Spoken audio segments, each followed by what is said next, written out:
Welcome back to my channel Bhargavi Balijapalli cookings and blogs. ఈరోజు మన వీడియోలో చకోడీల్ని చూపించబోతున్నాను. ఇవి పప్పు చకోడీలు అన్నమాట. చిన్నప్పుడు రూపాయికి 4 ఇచ్చేవాళ్ళు, చాలా టేస్టీగా ఉండేవి. అలాగే ఇప్పుడు ఇవి చాలా తక్కువైపోయాయి, కొనాలన్నా కానీ దొరకడం లేదనమాట. అందుకని వీటిని మనం ఇంట్లోనే చాలా ఈజీగా సేమ్ మనం చిన్నప్పుడు తిన్న టేస్ట్ వచ్చేలాగా ఈరోజు అయితే రెసిపీ చూపించబోతున్నాను. ఇది నేను పప్పు చకోడీలు చేసే వాళ్ళని అడిగి తెలుసుకున్న రెసిపీ అన్నమాట. అస్సలు నేను చెప్పిన విధంగా చేశారంటే మీకు ఈ రెసిపీలో అస్సలు ఫెయిల్ అవ్వరన్నమాట.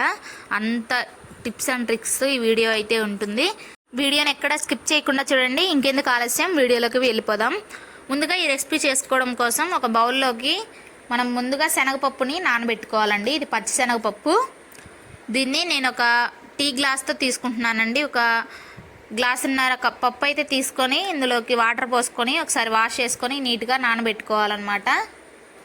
వీటిని ఒక 2 నుంచి 3 అవర్స్ నానబెట్టుకోవాలండి.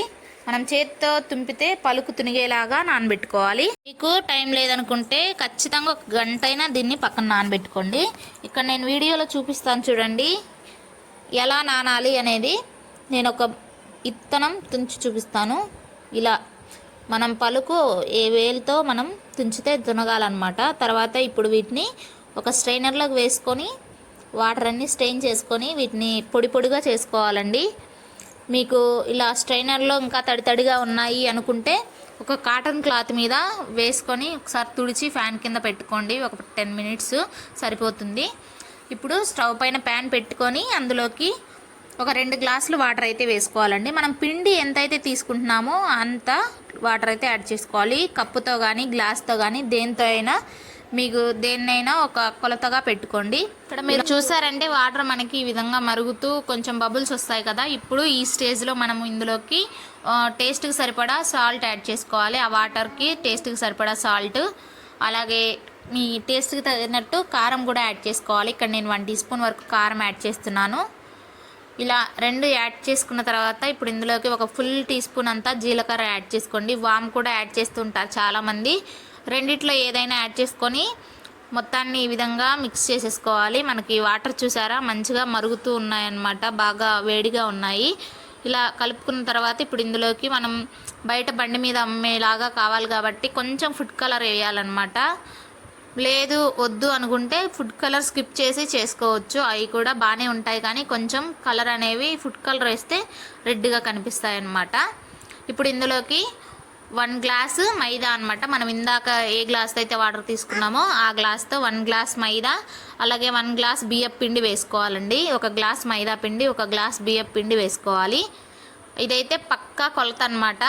ఇలా వేసుకొని మొత్తం ఈ విధంగా కలిపేసుకోవాలి. బయట వాళ్ళు చేసే ఇదేనమాట రెసిపీ. 1 కప్పు మైదా, 1 కప్పు రైస్ ఫ్లోర్ అయితే వేస్తారు. మీరు ఇక్కడ గుర్తుపెట్టుకోవాల్సిన విషయం ఏంటంటే మీరు ఏ కప్పు తీసుకున్నా కానీ ఆ కప్పుతోటి 1 కప్పు మైదా, 1 కప్పు బియ్యం పిండి వేసుకున్నారంటే కరెక్ట్ కొలత అనేది సరిపోతుంది. ఇప్పుడు మనం ఈ మరిగే వాటర్లో పిండి వేసాం కదండి, ఆ పిండి వేసిన వెంటనే స్టవ్ ఆఫ్ చేసి ఇదంతా కలుపుకోవాలి. ఇలా ఒక 2 నిమిషాలు ఈ విధంగా మొత్తం కలిసేంత వరకు కలుపుకున్న తర్వాత దీనికి మూత పెట్టుకొని దీన్ని గోరువెచ్చగా అయ్యేంత వరకు ఉంచుకోవాలండి. మరీ చల్లారిపోకూడదు. ఇలా గోరువెచ్చగా ఉన్నప్పుడే మనము దీన్ని ఒకసారి మూత తీసుకొని మంచిగా చేత్తో ఈ విధంగా కలుపుకోవాలి. గోరువెచ్చగా ఉంటుంది కాబట్టి మనం ఈ విధంగా చేత్తో కలుపుకోవచ్చు. చేతికి అంటుకుంటుంది అనుకుంటే 1 టీ స్పూన్ అంతా ఆయిల్ వేసుకొని కలుపుకుంటే మనకి చేతికి అనేది అంటుకోకుండా మంచిగా వస్తుందన్నమాట ఈ పిండి. చూస్తున్నారు కదా, ఇలా ఒక 5 నిమిషాల సేపు ఈ విధంగానే చేత్తో మంచిగా పిసుక్కుంటూ కలుపుకుంటూ మర్దన చేసుకోవాలండి. అప్పుడే మనకి మంచిగా వస్తాయి. ఇప్పుడు పచ్చిశనగపప్పుని మనం దేనిపైన చేసుకుంటే దానిపైన మనం చపాతీ పీట మీద కానీ లేదంటే ఫ్లోర్ మీద చేసుకుంటే ఈ విధంగా వేసుకొని ఇప్పుడు కొంచెం పిండిని ఈ విధంగా తీసుకొని కొంచెం ఇలా పాముకోవాలన్నమాట. తాళాలి, కొంచెం పొడగ్గా తాలుకోవాలి. ఇలా చూస్తున్నారు కదా, ఇలా తాలుకున్న తర్వాత ఇప్పుడు మనం శనగపప్పు మీదకి కొంచెం దొల్లించాలన్నమాట. మరీ ఎక్కువగా శనగపప్పు మీద ప్రెస్ చేయకుండా ఫస్ట్ ఈ విధంగా అంటించిన తర్వాత కొంచెం గట్టిగా ప్రెస్ చేస్తూ లోపలికి అనుకున్న తర్వాత నేను వీడియోలో చూపిస్తున్నట్టు మనం చకోడీని ఈ విధంగా చుట్టుకోవాలన్నమాట. ఆ ఎడ్జెస్ మంచిగా క్లోజ్ చేసుకోవాలి. లేదంటే మనం ఆయిల్లో వేసినప్పుడు ఎడ్జెస్ అనేవి విడిపోతాయి. ఇక్కడ చూపిస్తున్నాను చూడండి, కొంచెం గట్టిగా ఈ విధంగా ప్రెస్ చేసుకున్నామంటే ఆ శనగపప్పు ఎక్కడైనా ఊడిపోతుంది అనుకున్నప్పుడు ఆ విధంగా కొంచెం అడ్జస్ట్ చేసుకున్నారంటే మీకు మంచిగా చకోడీ అనేది రెడీ అయిపోతుంది. ఇలానే అన్నిటినీ పక్కన పెట్టుకోవాలండి చేసుకొని.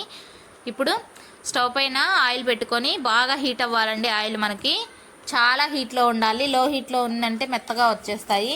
హై హీట్లో ఉండాలి, కానీ స్టవ్ మాత్రం లో ఫ్లేమ్లో ఉండాలన్నమాట. ఇలా ఉన్నప్పుడు ఈ చకోడీలు మనం వేసినవన్నీ ఈ విధంగా పైకి లేస్తాయన్నమాట. చూసారా, మనకి బాండీలో ఎన్నైతే పడతాయో అన్ని చకోడీలు వేసుకోవాలి. అటు ఇటు తిప్పుకుంటూ మంచిగా ఒక 10 to 13 minutes పడుతుందండి ఇవి ఫ్రై అవ్వడానికి. లో ఫ్లేమ్ మీదే మొత్తం నీట్గా లోపల వరకు వేగేంత వరకు ఫ్రై చేసుకోవాలి. ఇక్కడ చూసారా, కలర్ అనేవి ఈ విధంగా చేంజ్ అయ్యాయి కదా. ఇప్పుడు మనం వీటిని ఇంకా వేగిపోయినట్టు అనమాట. ఇంకా మనం పక్కకు తీసేసుకోవచ్చు. వీటిని మరీ ఎక్కువగా వేగితే మాడిపోతాయి అన్నమాట. ఇది బయటికి తీసాక ఇంకా కలర్ అనేది వస్తాయన్నమాట. ఇలా ఈ కలర్లో ఉన్నప్పుడే బయటికి తీసేస్తే మనకి మంచిగా సరిపోతుంది. మన చూసారా, పైన శనగపప్పు కూడా చక్కగా వేగిపోయిందనమాట.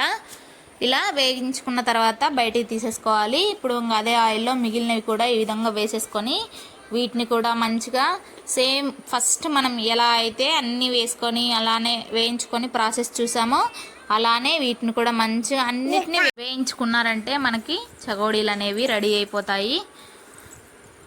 మనకి నేను మొత్తం రెడీ చేసిన తర్వాత చూపిస్తాను చూడండి. మీకు చకోడీలు అనేవి మనకి ఎంత పర్ఫెక్ట్గా వచ్చాయో చూస్తున్నారు కదా, ఎంత బాగా వచ్చాయో కదా మనకి చకోడీలు. చాలా బాగుంటాయండి. టేస్ట్ కూడా అచ్చం మనం బయట చిన్నప్పుడు ఎలా అయితే కొనుక్కొని తింటామో అలానే ఉంటాయి. శనగపప్పు కూడా చూడండి ఎక్కడా ఊడిపోలేదు, మంచిగా ఉందన్నమాట. మంచి కరకరలాడుతూ ఉంటాయి ఈ చకోడీలు. ఒకవేళ మీకు మంచిగా లోపల ఫ్రై అవ్వలేదు అనుకుంటే మళ్ళీ వీటిని మీరు రీఫ్రై చేసుకోవచ్చు. అదే ఆయిల్లో మీడియం ఫ్లేమ్ మీద పెట్టుకొని మంచిగా ఫ్రై చేసుకోవచ్చు అనమాట, అన్నీ ఫ్రై అయ్యేంత వరకు. అంతేనండి, నా అయితే మంచిగా ఫ్రై అయిపోయాయి. మరి మీకు ఈ వీడియో నచ్చిందా? నచ్చినట్లయితే లైక్ చేసి మీ ఫ్రెండ్స్కి, ఫ్యామిలీ మెంబర్స్కి వీడియోని షేర్ చేయండి. అలాగే ఇలాంటి ఇంట్రెస్టింగ్ కొత్త రెసిపీస్ కోసం మన ఛానల్ని సబ్స్క్రైబ్ చేసుకొని పక్కనే ఉన్న బెల్ ఐకాన్ని క్లిక్ చేసుకోండి. అలాగే మీకు ఏ రెసిపీ కావాలో కింద కామెంట్ సెక్షన్లో కామెంట్ చేయండి. అంతేనండి ఈ వీడియో. Bye bye.